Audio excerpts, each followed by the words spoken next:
نحمده ونستعينه ونستغفره ونعوذ بالله من شرور أنفسنا ومن سيئات أعمالنا من يهده الله فلا مضل له ومن يضلله فلا هادي له وأشهد أن لا إله إلا الله وحده لا شريك له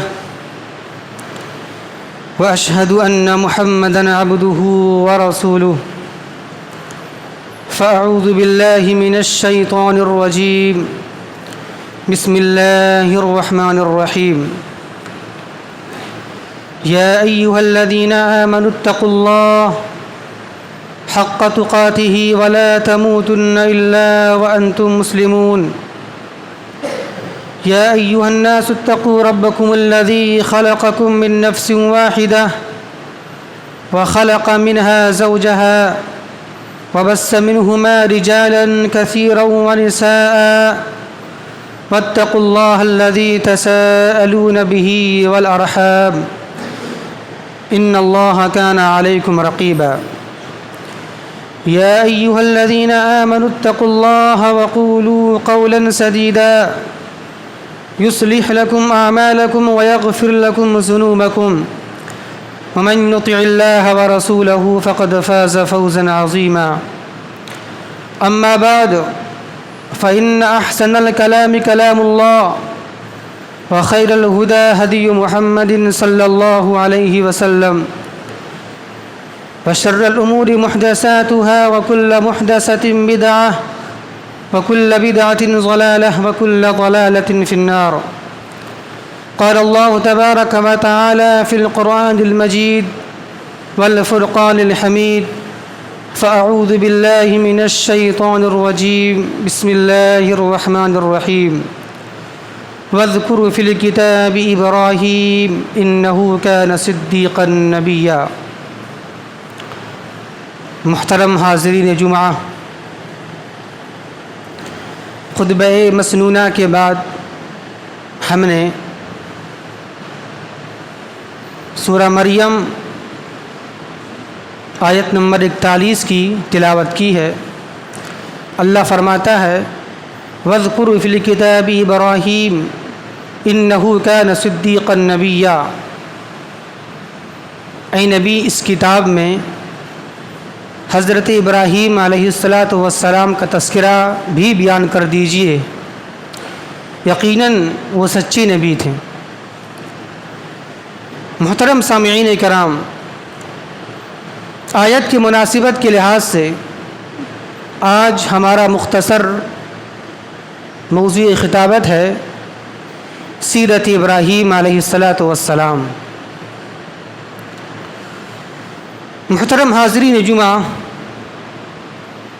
ابھی ہم لوگ کچھ دن پہلے عید الاضحیٰ کے موقع سے سنت ابراہیمی کو انجام دیا ہے، جس کو ہم قربانی کے نام سے یاد کرتے ہیں،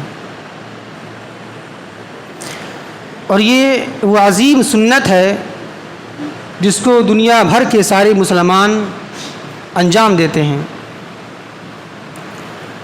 اور یہ وہ عظیم سنت ہے جس کو اللہ تبارک و تعالی نے ہماری شریعت کا حصہ بنا دیا ہے، اور اس دن کو ہمارے لیے خوشی کا دن بنا دیا ہے۔ تو وہ عمل، وہ سنت اتنی عظیم ہے کہ اس عمل کو پسند کر کے اللہ تبارک و تعالی نے سنت جاریہ بنا دیا ہو، تو وہ شخصیت کتنی عظیم ہوگی، وہ شخصیت کتنی قابل قدر ہوگی، وہ شخصیت کتنی مقبول ہوگی اللہ تبارک و تعالیٰ کے نزدیک، کہ جس عمل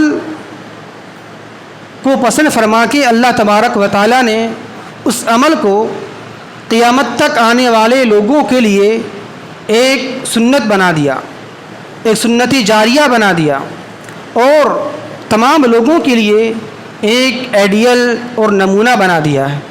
اللہ فرماتا ہے قرآن مجید میں قد كانت لكم اسوة حسنة في ابراہیم والذین معه، کہ یقیناً تمہارے لیے ابراہیم علیہ السلام کی سیرت میں ایک اچھا نمونہ ہے، اچھی زندگی گزارنے کا طریقہ ہے کہ انہوں نے زندگی کس طریقے سے گزاری، دعوت توحید دینے میں، مصائب مشکلات کو برداشت کرنے میں، تو آدمی دیکھ کر ان کی زندگی کو اپنائے۔ یہ مطلب ہے قد كانت لكم اسوة حسنة في ابراہیم والذین معه۔ محترم سامعین کرام، وہ عظیم شخصیت کا نام کیا ہے؟ حضرت ابراہیم علیہ السلام۔ اگر ہم اس موقع پر ان کا تذکرہ نہ کریں، ان کی سیرت بیان نہ کریں تو یہ غیر مناسب ہوگا۔ جن کی سنت کو ہم، جن کی یادگار کو ہم ہر سال مناتے ہیں، ان کا تذکرہ چھوڑ دیا جائے تو یہ غیر مناسب بات ہے۔ تو آئیے مختصر میں ہم یہ دیکھتے ہیں کہ ان کی سیرت کیا ہے اور ان کی سیرت کے اندر ہمیں کیا نصیحتیں ملتی ہیں، کیا اسباق اور کیا دروس مجھے ملتے ہیں۔ آئیے ہم دیکھتے ہیں۔ حضرت ابراہیم علیہ السلام عراق کے بابل شہر میں ان کی پیدائش ہوئی۔ پیدائش کب ہوئی، کس سن میں ہوئی، کیا تھی تاریخ، اس کے تعلق سے مستند روایت موجود نہیں ہے۔ ان کے والد کا نام آزر تھا، اور آپ جس ماحول میں، جس گھرانے میں آپ کی پیدائش ہوئی، وہ ماحول، وہ گھرانہ کفر شرک کا مرکز اور اڈہ تھا۔ بلکہ آپ کے والد آزر خود بت پرست تھے اور بت گر تھے، یعنی بت کو پوجنے والے بھی تھے اور بت کو بیچنے والے بھی تھے، اور ایسے ویسے بت گر نہیں بلکہ بہت ہائی لیول کے بت گر تھے، بت کو بیچنے والے تھے۔ جس طرح آج کے پنڈت جو ہوتے ہیں اسی طریقے سے ان کے والد صاحب تھے، یعنی آپ کی پیدائش ایک بت پرست اور بت گر کے یہاں ہوئی، جو بالکل ہدایت سے ناواقف اور ناآشنا لوگ تھے۔ اور آپ کی پیدائش جس قوم میں ہوئی، اس قوم کے اندر 3 طرح کی شرک پائی جاتی تھی۔ پہلا کواکب پرستی کا شرک، یعنی چاند، سورج، ستارے، سیارے کی پوجا کی عبادت وہاں کی جاتی تھی۔ دوسرا شرک کیا تھی؟ مٹی پتھر، یعنی بت پرستی، مٹی پتھر، سونا چاندی، مورتی کی پوجا کی جاتی تھی۔ تیسرا شرک تھا ان کی قوم کے اندر آبا پرستی، یعنی اپنے باپ دادا کی تقلید، ان کی رسم و رواج کی پابندی وہ لوگ کیا کرتے تھے۔ تو یہ 3 طرح کی شرک ان کی قوم کے اندر پائی جاتی تھی، اور اس ماحول میں، ایسے وقت میں حضرت ابراہیم علیہ السلام یہ پیدا ہوئے۔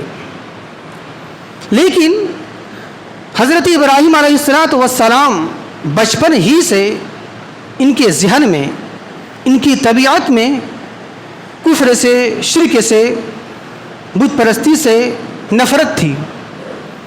اور سارے نبیوں کا حال یہ ہوتا ہے، ان کی پوری زندگی بت پرستی سے، کفر سے، شرک سے پاک و صاف رہتی ہے، اور ان کا ذہن، ان کی طبیعت بالکل شرک سے بیزار رہتا ہے، خرافات بدعات سے بیزار رہتا ہے۔ انجیل برنامج وغیرہ میں یہ بات آتی ہے، یہ بات موجود ہے کہ حضرت ابراہیم علیہ السلام بچپن ہی میں بتوں کا مذاق اڑایا کرتے تھے۔ ان کے والد کا ایک بڑا بت تھا۔ جب ان کے والد کسی کام میں مشغول ہو جاتے ہیں، بزی ہو جاتے ہیں، تو ابراہیم علیہ السلام بچپن ہی میں اس بڑے بت کے پیٹھ پر بیٹھ کر گھوڑ سواری کرتے ہیں۔ کبھی ابراہیم علیہ السلام اس بڑے بت کے کان کو توڑ دیتے ہیں، کبھی اس کے ہاتھ توڑ دیتے ہیں، کبھی اس کے پیر توڑ دیتے ہیں، اور یہ توڑنے کے بعد کہتے ہیں کہ اب تم مجھے مارو، میں نے تم کو مارا، اب تم مجھے مارو۔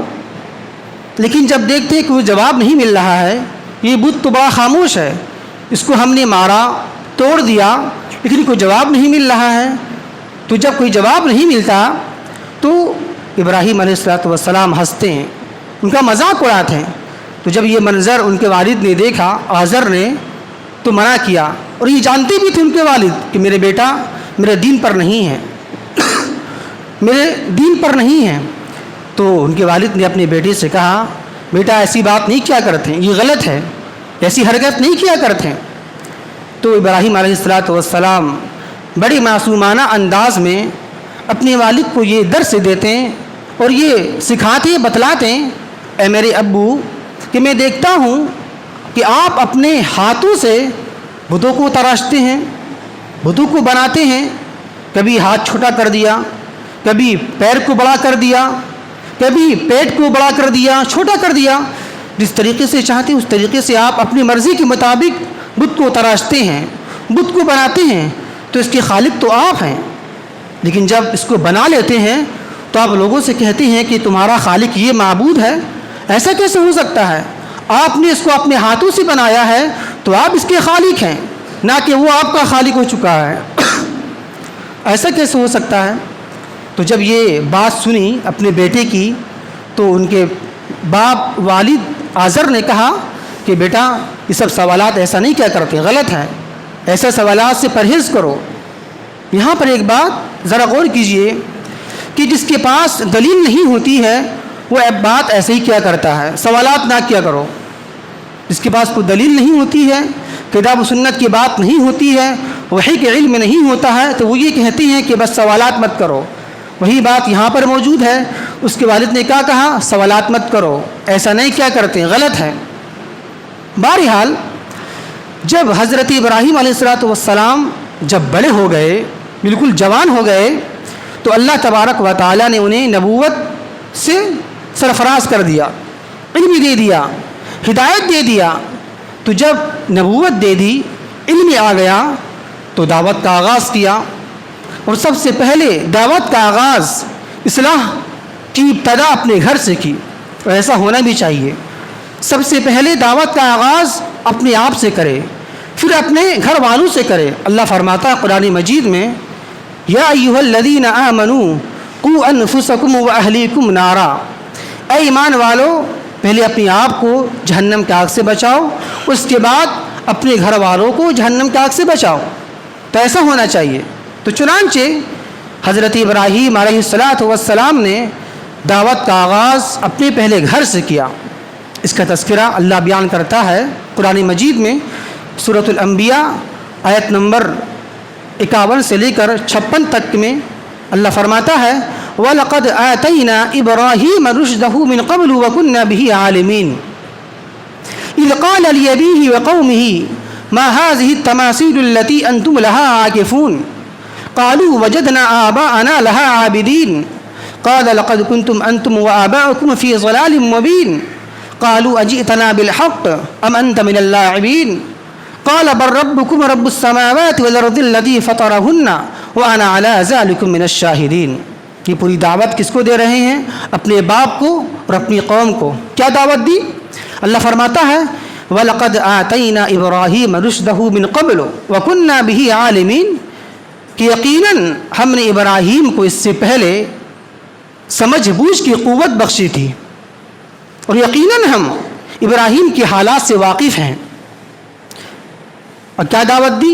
اذ قال لأبیہ وقومہ، تو جب انہوں نے اپنے باپ اور اپنے قوم سے کہا ما هذه التماثیل التي انتم لها عاکفون، یہ کیا اسٹیچو آپ بنا بیٹھے ہیں، یہ کیا مورتی آپ بنا بیٹھے ہیں، اس کے مجاور آپ بنے بیٹھے ہیں، اسٹیچو بنا دیا، اس کے آپ سامنے سجدہ ریز ہوتے ہیں، اس کے سامنے آپ بیٹھتے ہیں، ایسا کیوں کرتے ہیں آپ؟ کیا ہے یہ چیز؟ قال لقد كنتم انتم وآباؤكم في ضلال مبين، اگر آپ نے ایسا کیا تو یقیناً آپ اور آپ کے پہلے کے لوگ گمراہی میں مبتلا ہو چکے ہیں، یہ بات صحیح نہیں ہے۔ تو جب یہ بات سنی ان کی قوم کے لوگوں نے تو یہ کہا قالوا اجئتنا بالحق ام انت من اللاعبین، اے ابراہیم کیا تو سچ مچ میرے پاس حق لے کر آیا ہے؟ تو جو بات کہہ رہا ہے کہ مورتی بنا کر پوجنا، اس کے سامنے بیٹھنا یہ غلط ہے، تو کیا تو یقیناً تو میرے پاس حق لے کر آیا ہے؟ ام انت من اللاعبین، یا تو مجھ سے کھلواڑ کر رہا ہے، یا تو مجھ سے مذاق کر رہا ہے؟ تو ابراہیم علیہ السلام نے جواب دیا قال نہیں بل ربکم رب السماوات والارض الذی فطرہن وانا علی ذلک من الشاہدین، نہیں بلکہ تمہارا رب، تم سب کا رب وہ ہے جو زمین و آسمان کا رب ہے، جو زمین و آسمان کا خالق ہے، پیدا کرنے والا ہے۔ وانا علی ذلک من الشاہدین، اور میں اس پر گواہ ہوں، میں اس کا قائل ہوں، میں بھی اس کا قائل ہوں، میں اس اللہ کو ماننے والا ہوں جو زمین و آسمان کا خالق ہے، جو زمین و آسمان کا پیدا کرنے والا ہے۔ تو یہاں دعوت کس کو دی؟ اپنے باپ کو بھی اور اپنی قوم کو بھی، لیکن خصوصی دعوت ابراہیم علیہ السلام نے اپنے باپ کو الگ سے دی، جس دعوت کی بنیاد پر انہیں گھر سے نکال دیا گیا، شہر سے نکال دیا گیا۔ اللہ فرماتا ہے سورہ مریم میں وَاذْكُرْ فِي الْكِتَابِ إِبْرَاهِيمَ إِنَّهُ كَانَ صِدِّيقًا نَبِيًّا إِذْ قَالَ لِأَبِيهِ يَا أَبَتِ لِمَ تَعْبُدُ مَا لَا يَسْمَعُ وَلَا يُبْصِرُ وَلَا يُغْنِي عَنْكَ شَيْئًا يَا أَبَتِ إِنِّي قَدْ جَاءَنِي مِنَ الْعِلْمِ مَا لَمْ يَأْتِكَ فَاتَّبِعْنِي أَهْدِكَ صِرَاطًا سَوِيًّا يَا أَبَتِ لَا تَعْبُدِ الشَّيْطَانَ إِنَّ الشَّيْطَانَ كَانَ لِلرَّحْمَنِ عَصِيًّا يَا أَبَتِ إِنِّي أَخَافُ أَن يَمَسَّكَ عَذَابٌ مِّنَ الرَّحْمَنِ فَتَكُونَ لِلشَّيْطَانِ وَلِيًّا قال راغب أنت عن آلهتي يا إبراهيم لئن لم تنتهي لأرجمنك واهجرني مليا قال سلام عليك سأستغفر لك ربي إنه كان بي حفيا وأعتزلكم وما تدعون من دون الله وأدعو ربي عسى ألا أكون بدعاء ربي شقيا۔ یہ پوری آیت کریمہ ہے، اس میں دعوت کا تذکرہ موجود ہے۔ کیا ہے؟ اللہ بیان کرتا ہے اذ قال لأبيه يا أبتي لِمَ تَعْبُدُ مَا لَا يَسْمَعُ وَلَا يُبْصِرُ وَلَا يُغْنِي عَنْكَ شَيْئًا، کہ اے میرے ابو آپ ایسی چیز کی عبادت کیوں کرتے ہیں جو نہ سن سکے اور نہ دیکھ سکے اور نہ آپ کو کوئی فائدہ پہنچا سکے، نہ کوئی کام آپ کا آ سکے؟ کیوں ایسی کی عبادت کرتے ہیں آپ؟ یا ابتی انی قد جاءنی من العلم ما لم یأتک فاتبعنی اہدک صراطا سویا، اے میرے ابو میرے پاس ایک ایسا علم آ چکا ہے، میرے پاس نبوت کا علم آ چکا ہے، تو بس آپ میری پیروی کیجئے، میری بات کو مان لیجئے۔ اگر آپ میری بات مانیں گے تو میں آپ کو سیدھے راستے کی رہنمائی کر دوں گا۔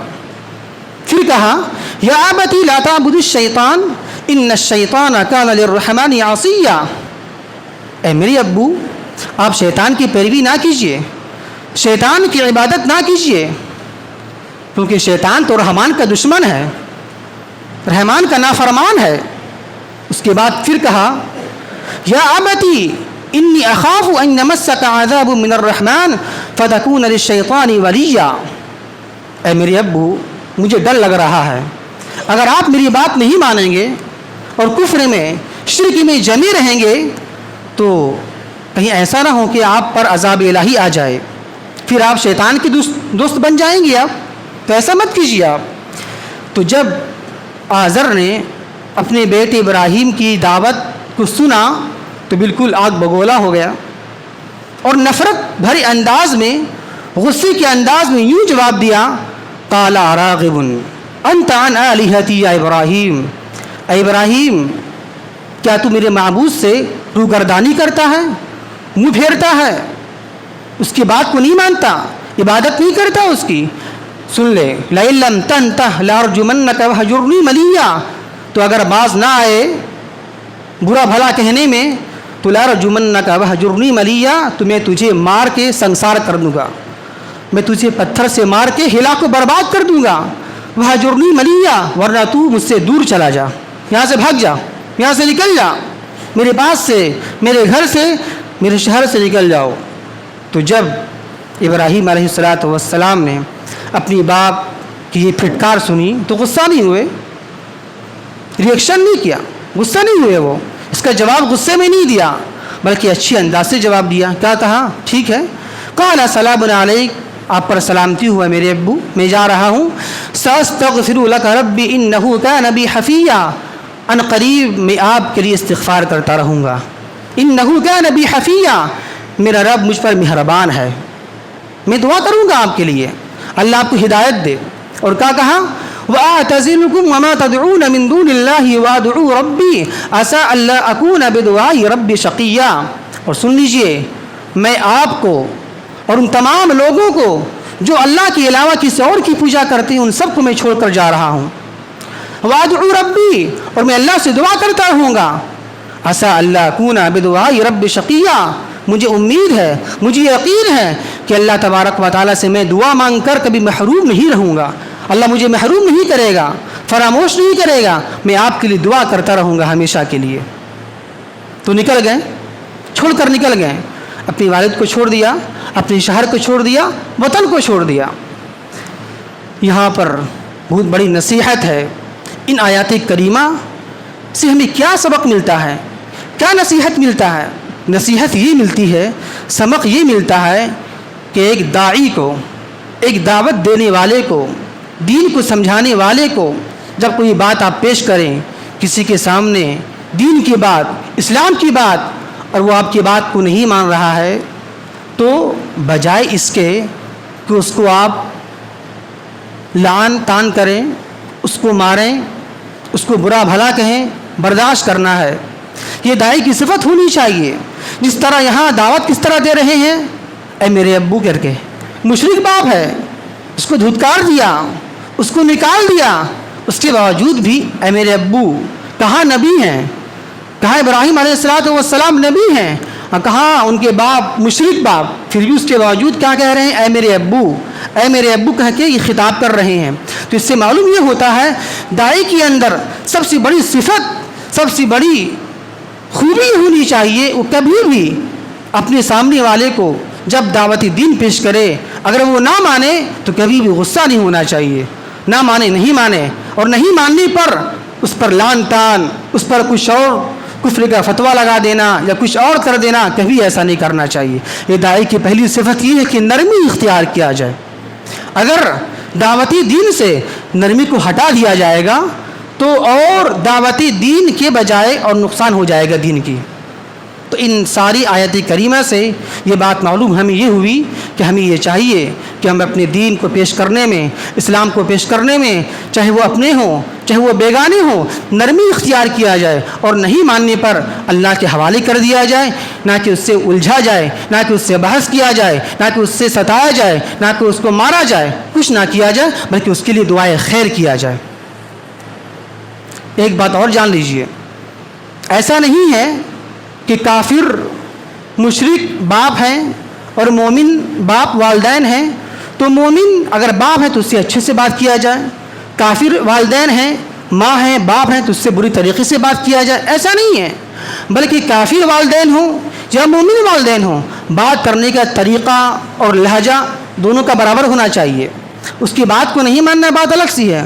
دین کے تعلق سے کافر والدین کی بات نہیں ماننا آپ کو، یہ بات الگ سی ہے، لیکن ان کے ساتھ صحبت، ان کے ساتھ اچھے انداز سے پیش آنا، ان کی خدمت کرنا، ان کی آپ کو صحت میں، تندرستی میں ساتھ دینا، یہ کرنا ہے ہمیشہ کے لیے، لیکن ان کی بات کو نہیں ماننا ہے.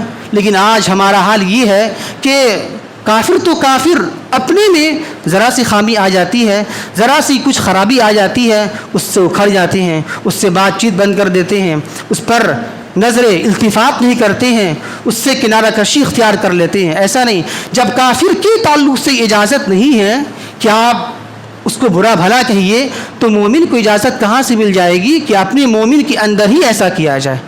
تو بالکل حلم، بردباری، نرمی ایک داعی کی پہلی صفت ہونی چاہیے. تو ہمیں چاہیے کہ ہم اللہ سے دعا کرتے ہیں کہ اللہ تبارک و تعالی ہم سبوں کے اندر علم عطا فرمائے، اور علم کے ساتھ ساتھ بصیرت، بصارت، حلم، بردباری، نرمی کی صفت پیدا فرمائے، ورنہ یہ دین جس طریقے سے پہلے لوگوں کے زمانے میں یہ دین آیا لیکن لوگوں نے قدر نہیں کیا اور جس طریقے سے چاہا اس کو برباد کر دیا، اس کے استعمال صحیح نہ ہونے کی وجہ سے، اسی طریقے سے ہمیں چاہیے کہ علم ہمارے پاس آیا ہے، اسلام ہے، قرآن ہے، حدیث ہے، اس کا استعمال اچھے انداز سے کریں، اچھی طریقے سے کریں، کہیں ایسا نہ ہو کہ اللہ ہمارے درمیان سے علماء کو اٹھا لے اور یہ علم ہم سے ختم ہو جائے۔ اللہ سے دعا کرتے ہیں کہ اللہ تبارک و تعالی ہمیں صحیح سمجھ کی توفیق عطا فرمائے۔ وما توفیقی الا باللہ انہ تعالی جواد کریم ملک بر رؤوف الرحیم۔